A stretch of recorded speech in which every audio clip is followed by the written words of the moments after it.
Well, welcome to episode number 1 of Dirt, Grit, and Stupid Shit, The Adventures of Real Estate. So I wanted to come and talk to you on this first episode about something that was really, really funny in my early career. I've been in this business over 20 years, and everything I'm going to tell you has actually truly happened, and it's fact. None of this is made up. So, when you first get in this business, one thing you always want to do as a new agent, you're like, you get this phone calls and you're like, yeah, I'm going to take this listing. Because if you take a listing, you're always guaranteed a half a loaf of bread. That's what I've always said. And what I mean by that is dual agency is a whole loaf of bread where you represent the buyer and the seller. But guess what? As an agent, a realtor, you get a listing, you're guaranteed a half a loaf of bread because someone else is going to bring that buyer's agent, right? Okay, so here I am young. I'm in the business. Get this phone call. Come list my house. What do? I go and run and list the house. Sign all the paperwork. Put the sign in the yard. Got the lockbox on the door. Woman's all excited. Well, her house has been on the market, I want to say, maybe a week. I get a phone call at 3 o'clock in the morning. Yeah, not in the afternoon. 3 o'clock in the morning. Guess what? She's drunk as shit. She says, hey, you're not doing a good job selling my house. I need you to come on over here and get the damn sign. Come get all your shit. You're fired. I'm like, wow. It's my first year in the business. I'm like, does this really happen? Does this really happen? Okay. So at 5 o'clock in the morning, which is just 2 hours later, 5 o'clock, I made sure I set my alarm, by the way, because I was sleeping, but I answered the phone. 3 in the morning, I answered the phone. You figure there's an emergency there, right? It was an emergency for her. So I get up at 5, get all my stuff, get in the car. And look, I'm in her yard at 6 o'clock, in the morning. I pull the sign, I take the lockbox off, and I knock on the door. Took her a while. It probably took her 30 minutes to come to the door. I stayed right there, too. She answers, and she says, hey, what are you doing here so early? I said, I think you forgot about our 3 a.m. phone call. She goes, what are you talking about? I said, well, let me just ask you a question. Can you reach your attorney at this time in the morning? No. Can you reach your doctor at this time in the morning? She said, no. I said, guess what? You can't reach your realtor either. Goodbye.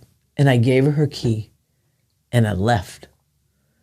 Now, what that taught me in my first year, and what's funny about that to me, is that you can't take every listing. I said earlier, you want a listing because that's where you're guaranteed your money, because another company, another buyer's agent is going to bring you that buyer.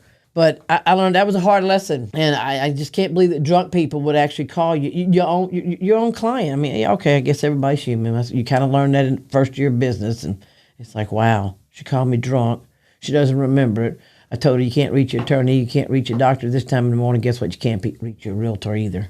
So I killed the listing, and I told her, you know what? Goodbye. Don't need you. A week later, she called back. She's like, I'm really sorry. Would you come put your sign back? I said, no, ma'am. I can't do that.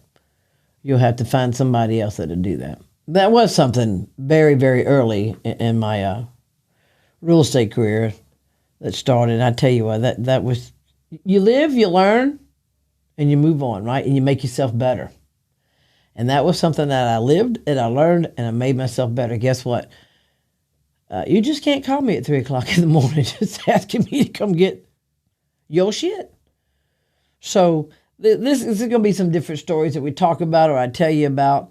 That is one of them in my very early career. So another adventure here in my career of selling dirt and putting up with the grit, and here comes some stupid more shit. So actually, I'm showing a house, and it's in downtown Baton Rouge, and I'm loving it because it's very historic down there. It's very nice. It's got a lot of different culture, and I love it. So I meet some buyers down there because there's one thing that I don't do. No one rides in my vehicle. I've never done that. I don't want to do that. You can. I mean, I've had to pick some people up from the airport before, but that's very. I don't do that a lot. But so I meet them downtown in Baton Rouge and showing a house that has an area that has a lot of beautiful culture to it and different shapes of homes, and you can just see the love in this neighborhood. You really can. And all the neighbors know each other, and it's really fun to actually bring clients to that area and show them houses. So this particular home that I met the clients at, and we're going to view it and walk through it. I opened it up, and it would make a great bed and breakfast place downtown. It really would. As a matter of fact, it did 20 years later. But 20 years ago, when I'm showing it, this is a long shotgun type house. And it's beautiful, got beautiful, the fireplace is made. I mean, I'm telling you, it's beautiful, beautiful wood floors. So the house was vacant. The only thing that was kind of left was the curtains that were hanging, over the windows. And so my clients walk through, and I don't ever follow people around. Everybody knows what a bedroom looks like. Come on. Everybody knows what a bathroom looks like. No reason for me to follow you, okay? So I just kind of stayed in the living room, which, like I said, this is a long shotgun house. I let them walk through, and they come back, and they're like, we're really interested in this. I think this is it. Sondra, I think we need to write this up. I want to buy this. I see the potential. I love the neighborhood. It's very, everybody's nice around here. People are at home, a lot of businesses, and it's kind of mixed in. You got a lot of lawyers, attorney, business down. There's an older restaurant that was down. They love the culture, like I said, of this neighborhood. I said, okay, let's do it. So we're in the living room, and I told him, I said, look, we can go across the street over here. There's a nice restaurant, and we'll sit down, we'll write it up. As we're starting to walk through the living room now, y'all got this in your head? Through the living room, there was a curtain it was kind of rolled up, and it was below the window. And I'm like, I said, well, I'll ask the seller to, take care of these curtains. And I looked down, and I decided to kick it. I'm like, this is just trash. We'll get the seller to take this out here. When I kicked it, it grumbled. I'm like, what the hell was that? And it moved, and it kept moving, and a human being was coming up out of this curtain. And guess what? My ass went running down the street. Both my clients are running. They're behind me, people. They're running down this because there was like I have 8 steps to go up to this house that's on pier and beams. And I'm like, and I'm just hauling ass. I mean, once I got about almost a block away, I'm looking back at my clients. Y'all okay? Because I'm way down the street. I am way down the street. And long story short, it was just a homeless man. He was just trying to find a place to sleep. But it scared the shit out of me. Scared the shit out of my clients. Needless to say, they still went through with the sale. Of course, I let the listing agent and the seller know we all came to a agreement on what was going on. But what had happened, they had just left the back door unlocked from the last showing. Yeah, sometimes agents do that. That happens. Believe it or not, we're all human. And they left it open the night before, and then I didn't know there was going to be a man rolled up in. You come across all this craziness. You're thinking everything's going to be perfect, right? I mean, I'm showing this house. I've got this appointment. They're looking through everything.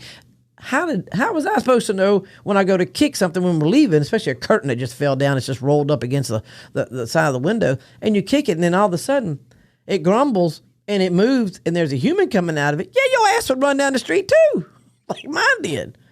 But the good thing was it all came out great. They loved the neighborhood. That didn't deter them of buying it.